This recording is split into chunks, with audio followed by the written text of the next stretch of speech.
الحمد للہ رب العالمین والعاقبۃ للمتقین والصلاة والسلام علی اشرف الانبیاء والمرسلین اعوذ باللہ السمیع العلیم من الشیطان الرجیم من ہمزہ ونفخہ ونفثہ ومن الناس، اور لوگوں میں سے کچھ لوگ ایسے ہیں، من یہ تبعیض کے لیے ہے بعض کے معنی میں، وَمِنَ النَّاسِ اور لوگوں میں سے کچھ لوگ ایسے ہیں، مَن یقول جو کہتے ہیں۔ اب یقول یہ تو ہے تو واحد کا صیغہ، لیکن مفہوماً جمع کا ہم کریں گے۔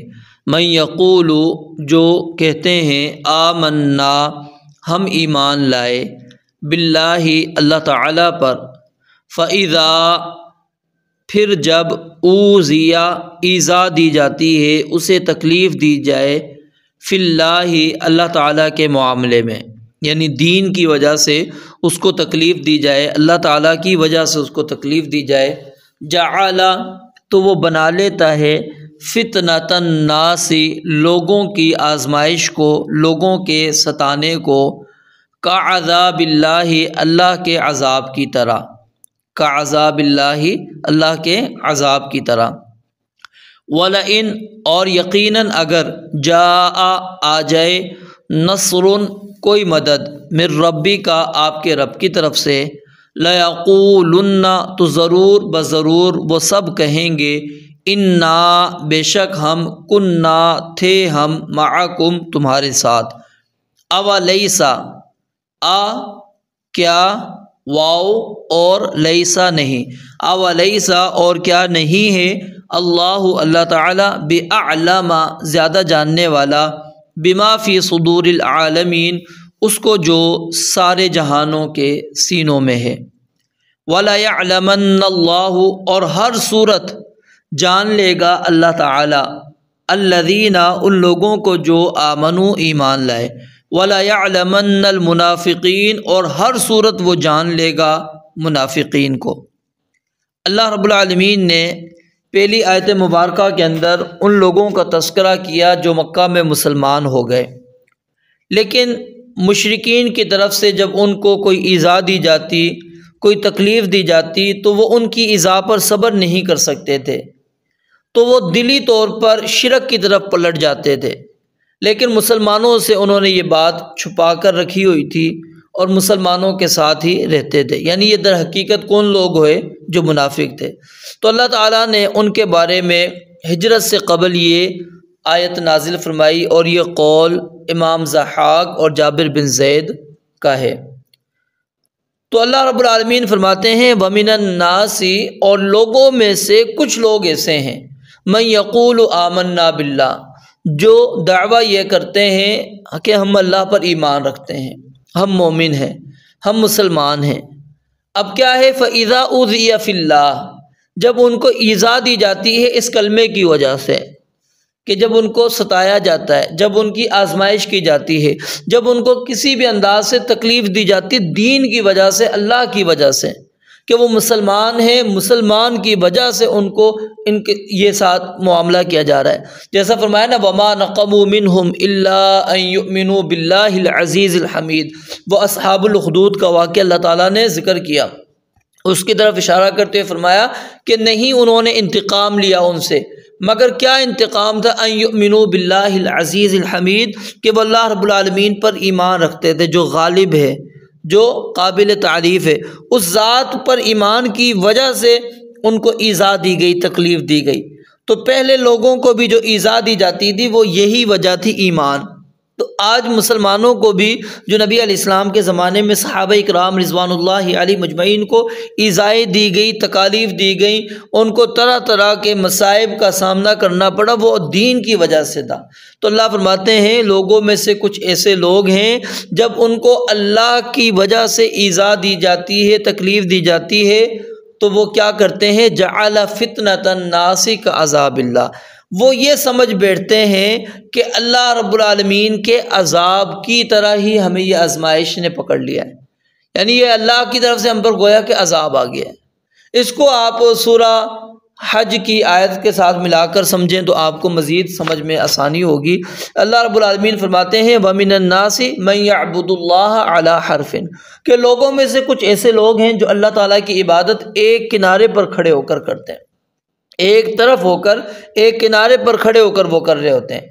اب وہ کنارے پر کیوں کھڑے ہوتے ہیں؟ فَإِنْ أَصَابَهُ خَيْرٌ، اگر ان کو کوئی خیر، کوئی بھلائی پہنچتی ہے، اطمأن بِهِ، کہ جہاں پر وہ کھڑے ہیں وہ سمجھتے ہیں یہ راستہ ٹھیک ہے، ہم اس کے اوپر مطمئن ہیں۔ وَإِنْ أَصَابَتْهُ فِتْنَةٌ، اور اگر ان کو وہاں پر کوئی آزمائش آ جائے، کوئی تکلیف آ جائے، کوئی مصیبت آ جائے، انقلب علی وجہہ، تو اپنے چہرے کے بل واپس پلٹ جاتے ہیں۔ خسر الدنیا والآخرہ، اللہ کہتے ہیں یہ وہ لوگ ہیں جن کی دنیا بھی تباہ، آخرت بھی تباہ، انہوں نے دنیا کا بھی نقصان اٹھا لیا، آخرت کا بھی نقصان اٹھا لیا۔ ذالک هو الخسران المبین، یہ کھلم کھلی واضح گمراہی ہے، واضح اللہ کہتے ہیں نقصان ہے جو ان لوگوں نے اٹھایا۔ تو گویا کہ جو بندے یہ سمجھتے ہیں کہ ہم ایمان لانے کے بعد، جیسا کہ آیت سورت کے شروع میں ہم نے پڑھا تھا کہ اللہ رب العالمین فرماتے ہیں احسب الناس ان یترکوا، کہ لوگ چھوڑ دیے جائیں گے، ان کو آزمائش آئے گی نہیں، اللہ فرماتے ہیں آزمائشیں آئیں گی۔ فَإِذَا أُوذِيَ فِي اللَّهِ، جب ان کو اللہ کے دین کی وجہ سے ایذا دی جاتی ہے تو جعل فتنة الناس، یہ بنا لیتے ہیں، یہ سمجھتے ہیں لوگوں کی آزمائش کو کعذاب اللہ، اللہ کے عذاب کی طرح۔ اب غور کریں، اللہ کا عذاب اور لوگوں کی آزمائش، اس میں کتنا بڑا فرق ہے۔ لوگوں کی آزمائش زیادہ سے زیادہ کب تک رہ سکتی ہے؟ موت تک، جب تک انسان کے سانس چل رہے ہیں، وہ اس وقت تک ہی آپ کو ایذا دے سکتے ہیں نا، تکلیفیں دے سکتے ہیں، آپ کو سزائیں دے سکتے ہیں، آپ کا نقصان کر سکتے ہیں۔ جب آپ مر گئے وہ آپ کو کیا کر سکتے ہیں؟ لیکن اللہ کا جو عذاب ہوگا وہ اللہ رب العالمین کی ناراضگی کی سب سے بڑی دلیل ہے کہ وہ اللہ راضی نہیں ہے تم پر، خوش نہیں ہے۔ اللہ رب العالمین کا وہ غضب ہے، اور وہ غضب نہ پھر دنیا میں چھوڑتا ہے نہ آخرت میں انسان کو چھوڑتا ہے، وہ ہمیشہ ہمیشہ کے لیے اس کے ساتھ چمٹا ہوا ہوتا ہے۔ اس کو مزید آپ اس انداز میں سمجھیے، جن اقواموں کے اوپر اللہ رب العالمین کے عذابات آئے ہیں، جیسا کہ اللہ تعالیٰ نے قرآن کریم کے اندر قوم عاد، قوم سمود وغیرہ کا تذکرہ کیا۔ نبی علیہ الصلوۃ والسلام نے فرمایا کہ جب تم گزرو ان جگہوں سے تو وہاں پر ٹھہرو مت، کیوں کہ یہاں پر اللہ کا غضب نازل ہو رہا ہے۔ اب ذرا غور کریں، قوم عاد، قوم سمود کب گزری ہے؟ تباہ ہو گئی، برباد ہو گئی، ختم ہو گئی، لیکن اللہ کا غضب ابھی بھی وہاں پر موجود ہے۔ تو غضب الہی، اللہ کا غضب، رب العالمین کی ناراضگی، اللہ تعالیٰ کا غصہ، وہ کبھی بھی پھر انسان کا ساتھ چھوڑنے والا نہیں ہے۔ جب اللہ کا غضب آ گیا، اللہ کا عذاب آ گیا، تو وہ ہمیشہ اللہ کا عذاب ہی رہے گا، اس بندے پر کبھی بھی ختم ہونے والا نہیں۔ تو اللہ کہتے ہیں انہوں نے کیسے سمجھ لیا اللہ کے عذاب کی طرح لوگوں کی آزمائش کو؟ لوگوں کی آزمائش کے اندر تو بلکہ ثواب ہے، اجر ہے تمہارے لیے۔ جب تم ان کی ایذا پر صبر کرو گے، اپنے ایمان پر قائم رہو گے، اپنے ایمان کو نہیں چھوڑو گے، تو اللہ تعالیٰ نے اس کے بدلے میں تمہیں جنتیں عطا کرنی ہیں، اللہ تعالیٰ نے اس کے بدلے میں تمہیں نعمتیں عطا کرنی ہیں۔ اللہ تعالیٰ نے تم سے وعدہ کیا ہے کہ ہم جنتوں کے اندر، نیک لوگوں کے اندر تمہیں داخل کر دیں گے اگر تم ان کی ایذاؤں کے اوپر صبر کرتے ہو، تکالیف کے اوپر صبر کرتے ہو۔ تو اللہ کہتے ہیں یہ ان کا سمجھنا لوگوں کی آزمائش کو اللہ کے عذاب کی طرح، یہ بہت بڑی ان کی غلط فہمی تھی، اور اس غلط فہمی کی بنیاد کے اوپر انہوں نے کلمہ کفر اختیار کر لیا۔ وَلَئِن جَاءَ نَصْرٌ مِّن رَّبِّكَ، کیونکہ اب ظاہر تو انہوں نے مسلمانوں کے سامنے کیا کیا ہوا تھا، ہم مسلمان ہیں، حقیقت کے اندر وہ کیا تھے؟ کافر تھے، منافق تھے، یعنی وہ گویا کہ ایک قسم کا ان کا معاہدہ تھا ان کے ساتھ۔ ٹھیک ہے، معاہدہ کیا تھا کہ جی ظاہر میں ہم نے مسلمانوں کے ساتھ رہنا ہے، اور دلی طور پر ہم نے کن کے ساتھ رہنا ہے؟ مشرکین کے ساتھ رہنا ہے، کیونکہ یہ صورت کیا ہے؟ مکی صورت ہے، اور اس کا مکہ کے ساتھ یعنی تعلق ہے اس مضمون کا۔ فرمایا وَلَئِن جَاءَ نَصْرٌ مِّن رَّبِّكَ، اگر آپ کے رب کی طرف سے کبھی کوئی مدد آ جاتی، کوئی بھی مدد آ جاتی، تو لَيَقُولُنَّ إِنَّا كُنَّا مَعَكُمْ، تو اللہ کہتے ہیں ضرور بضرور ہر صورت یہ بات وہ کہیں گے کہ ہم تمہارے ساتھ ہیں، ہمارا تمہارے ساتھ تعلق ہے۔ اولیس اللہ بعالم، اللہ تعالیٰ نے کہا کیا اللہ رب العالمین سے یہ چھپا سکتے ہیں؟ اللہ تعالیٰ تو جو سینوں کے اندر موجود ہے، علیم بذات الصدور، وہ ذات جاننے والا ہے جو سینوں کے اندر چھپا ہوا ہے۔ الا یعلم من خلق وهو اللطیف الخبیر۔ اللہ رب العالمین کیا وہ نہیں جانتا جس نے پیدا کیا؟ علیم بذات الصدور واسروا قولکم او اجہروا بہ، قول کو ظاہر کرو، قول کو چھپا لو۔ دل میں انسان وسوسہ خیال لاتا ہے، اس کو بھی اللہ تعالیٰ جانتے ہیں۔ اللہ رب العالمین سے کیا چیز مخفی ہے؟ تو اللہ کہتے ہیں اولیس اللہ بعلم، کہ اللہ تعالیٰ خوب جاننے والا نہیں ہے بما فی صدور العالمین، جو سینوں کے اندر موجود ہے، جہان والوں کے سینوں کے اندر۔ اللہ تعالیٰ نے قرآن کریم کے اندر دو قسمیں بیان فرمائی ہے ان لوگوں کی جن کو ایذا دی جاتی ہے، جن کو مجبور کیا جاتا ہے کہ تم کلمہ کفر کہو۔ ایک ان میں سے وہ لوگ ہوتے ہیں جو کلمہ کفر صرف اپنی جان بچانے کے لیے کہتے ہیں، دل سے اسلام پر مطمئن ہوتے ہیں، دلی طور پر اسلام پر وہ قائم رہتے ہیں، نبی مکرم علیہ الصلوۃ والسلام کے متعلق دلی طور پر کوئی وہ خیال نہیں رکھتے ایسا برا، اور دلی طور پر اسلام کے بارے میں کوئی وہ غلط خیال نہیں رکھتے، دلی طور پر اسلام پر مطمئن ہے۔ تو اللہ رب العالمین فرماتے ہیں یہ حقیقت میں مومن بھی ہیں۔ من کفر باللہ من بعد ایمانی ہی، کہ جو شخص کافر ہو گیا اللہ رب العالمین پر ایمان لانے کے بعد، الا من اکرہا، مگر وہ شخص جس کو مجبور کیا جائے، جس کو مجبور کیا جائے، اس کو زور دیا جائے، اس کو زبردستی کی جائے کہ تم کلمہ کفر کہو، اب وہ کلمہ کفر زبان سے کہہ دیتا ہے، وقلبہ مطمئن بالایمان، اور اس کا دل ایمان پر مطمئن تھا، خوش تھا، راضی تھا، وہ اس کو پتہ ہے جس راستے پر میں موجود ہوں وہ حق راستہ، یہی صحیح راستہ ہے۔ تو اللہ کہتے ہیں ایسے بندے کو ہم عذاب نہیں دیں گے۔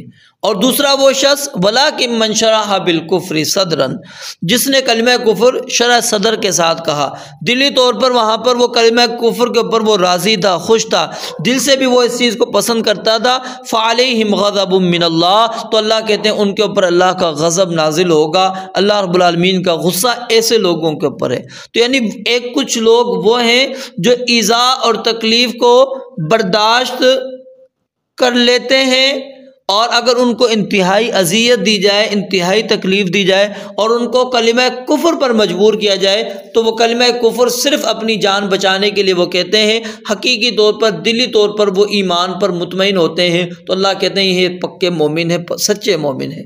اور کچھ لوگ ایسے ہوتے ہیں جن کو ایذا دی جاتی ہے اور وہ ایذا برداشت نہیں کر پاتے، اور پھر ان سے جب کلمہ کفر کا کہلوایا جاتا ہے تو وہ کلمہ کفر بھی کہہ دیتے ہیں، اور وہ جو کلمہ کفر کہتے ہیں تو وہ شرح صدر کے ساتھ کہہ رہے ہوتے ہیں، وہ واقعی دین سے، اسلام سے، اللہ تعالیٰ کی عبادت سے وہ بالکل دور ہو چکے ہوتے ہیں، وہ سمجھ رہے ہوتے ہیں کہ ہم غلط راستے پر تھے۔